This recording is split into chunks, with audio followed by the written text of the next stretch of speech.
नमस्कार दोस्तों, स्वागत है आप लोगों का मेरे चैनल के ऊपर। और बात करने वाले हैं हम लोग आने वाले नए आईपीओ के बारे में। जी हाँ दोस्तों, बुल मार्केट के अंदर बहुत सारे नए नए आईपीओ जो है वो मार्केट के अंदर आ रहे हैं।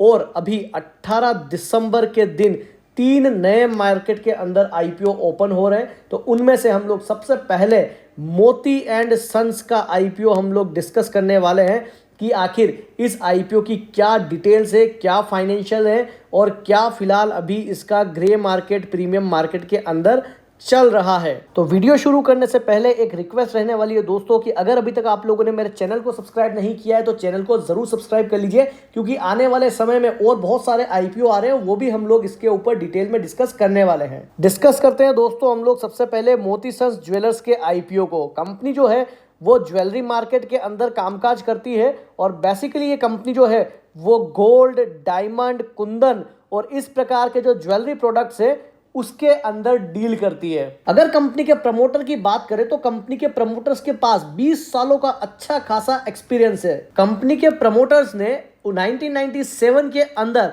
एज अ पार्टनरशिप फर्म इस बिजनेस की शुरुआत करी थी, जिसे इन लोगों ने 2011 के अंदर एज अ पब्लिक कंपनी के अंदर कन्वर्ट कर दिया था। 2011 के अंदर इन्होंने इस फर्म को एज अ पब्लिक लिमिटेड बना दिया था। कंपनी का जो पहला शोरूम है, जो उनका ट्रेडिशनल स्टोर जिसे कहा जाता है, वो जयपुर के जवेरी बाजार के अंदर सेटअप है। क्योंकि आप लोगों को पता है कि जयपुर के अंदर बहुत तगड़ा गोल्ड का कामकाज होता है और वो पूरा का पूरा जो मार्केट है वो मोटा मोटी जवेरी मार्केट से ही ऑपरेट होता है। उसके अलावा कंपनी जो है वो 163 प्लेटफॉर्म के साथ ऑनलाइन भी प्रोडक्ट सेल करती है। जी हाँ दोस्तों, गोल्ड को, पहली बात तो काफी लोग जो है वो गोल्ड को ऑनलाइन परचेज नहीं करते हैं, लेकिन उसके बावजूद भी ये कंपनी जो है वो 163 प्लेटफॉर्म्स के साथ जुड़ के ऑनलाइन भी ये प्रोडक्ट सेल करती है। अगर आईपीओ ऑब्जेक्ट की बात करूं कि आखिर कंपनी आईपीओ क्यों लेकर के आ रही है, तो सबसे पहला काम है इनका रीपेमेंट ऑफ लोन। जो ऑलरेडी बैंक से जो लोन चल रहा है उनको रीपेमेंट करने के लिए कंपनी जो है वो आईपीओ लेकर के आ रही है। वहीं पर वर्किंग कैपिटल की रिक्वायरमेंट को पूरा करने के लिए भी ये कंपनी आईपीओ लेकर के आ रही है। और तीसरा जो इस्तेमाल किया जाएगा वो जनरल कॉर्पोरेट पर्पस के अंदर किया जाएगा। नेक्स्ट अगर मैं आईपीओ साइज की बात करूं कि आईपीओ साइज कितनी है, तो टोटल आईपीओ साइज है दोस्तों हमारी 151 करोड़ की। और पूरा का पूरा आईपीओ जो है वो फ्रेश इशू के थ्रू ही आ रहा है। नए इक्विटी शेयर जारी किए जाएंगे, किसी भी तरीके का ओएफएस कंपनी नहीं लेकर के आ रही है।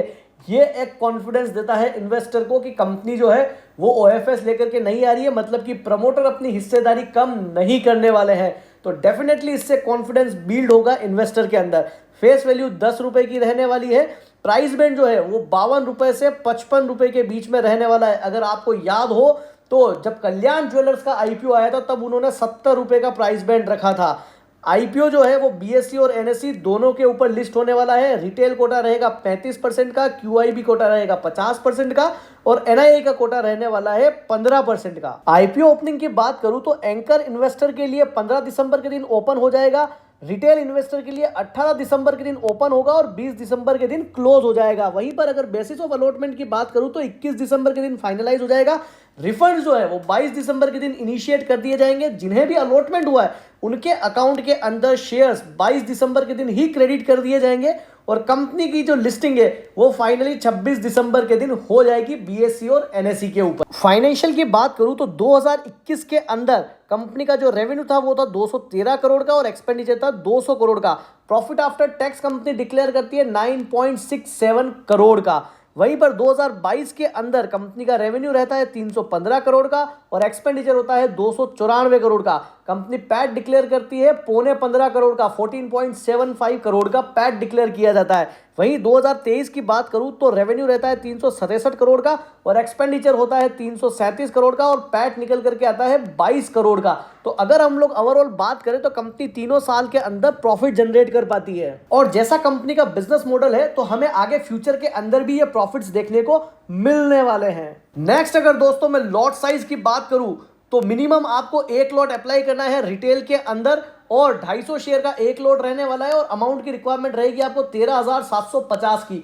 अगर आप रिटेल के अंदर मैक्सिमम 14 लॉट के लिए अप्लाई कर सकते हैं और आपको अमाउंट की रिक्वायरमेंट रहने वाली है 1,92,500 की। अगर आप स्मॉल एचएनआई में अप्लाई करना चाहते हैं तो मिनिमम आपको 2,06,250 रुपए की जरूरत पड़ेगी और बिग एचएनआई के अंदर अगर जाना चाहते हैं तो उसके लिए आपको 10,03,750 रुपए की जरूरत पड़ने वाली है। अगर मैं कंपनी के ग्रे मार्केट प्रीमियम की बात करूं तो अभी फिलहाल 182% के आसपास इस कंपनी का ग्रे मार्केट प्रीमियम दिखा रहा है। बहुत जबरदस्त ग्रे मार्केट प्रीमियम जो है वो अभी फिलहाल इस कंपनी का दिखा रहा है। दोस्तों, आप लोगों को सारी चीजों को एनालाइज करना है और उसके बाद डिसाइड करना है कि आपको आईपीओ में अप्लाई करना है या नहीं करना है। सिर्फ ग्रे मार्केट प्रीमियम के बेसिस पर अप्लाई नहीं कर देना है। अगर दोस्तों आप लोगों को वीडियो अच्छी लगी हो और इन्फॉर्मेटिव लगी हो तो वीडियो को जरूर लाइक करें और चैनल को जरूर सब्सक्राइब करें, क्योंकि आगे भी आने वाले आईपीओ हम लोग इसी तरीके से डिस्कस करने वाले हैं।